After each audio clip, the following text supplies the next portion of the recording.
เจริญพรน้องตัวเนี่ยโยมนะมื้อนี้วันศีลใหญ่15ค่ำเดือน5อยู่วัดบ้านโกงก็มีการตักบาตร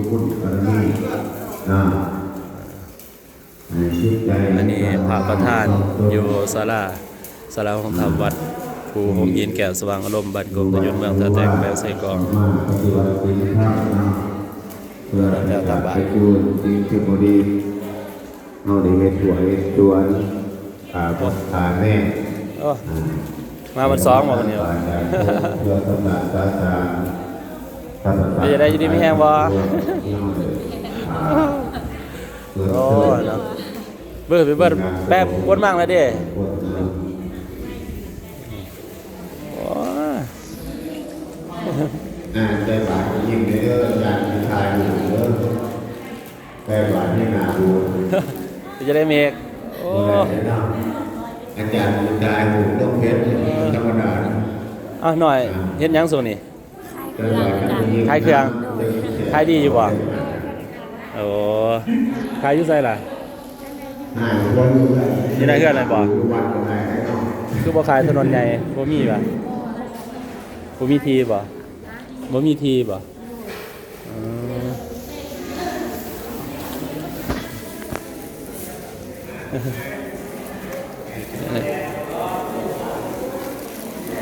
จะได้ไม่วันคือเห็นแค่นี้แล้วบ่เห็นแต่ในเพจโอ้ยบ่ได้ทัก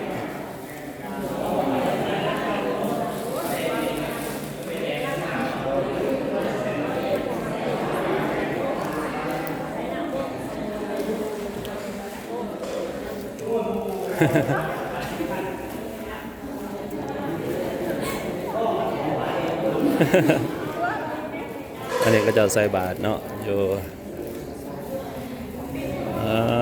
เก็บภาพหน่อยนึงเด้อ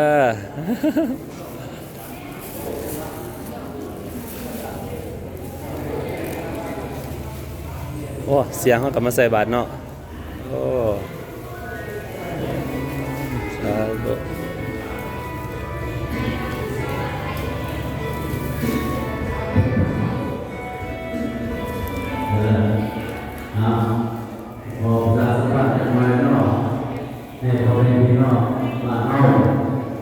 เรื่องราคาตัวนี้เนาะเบอร์นี้เป็นเบอร์วันที่12เรียนที่มาทำเบอร์วันที่13ขึ้นไปทำแล้วก็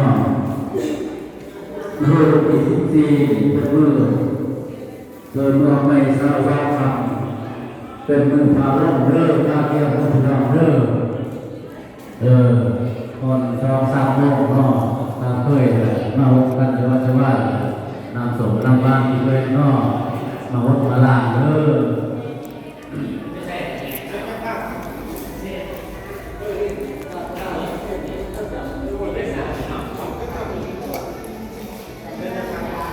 ราจะมาวันนี้ผมจะอธิบายขึ้นเนาะ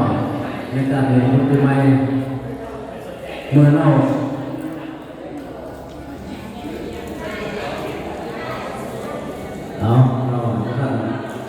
จังหวะมันต้องยังข่าวอย่างโมนี่เราไปนอนกองป้ายบ้านนอกกาเยี่ยมนอกกาเยี่ยมที่มันเป็นแค่ไหนที่มันเป็นที่ไหมยังซ้อมมือเนี่ย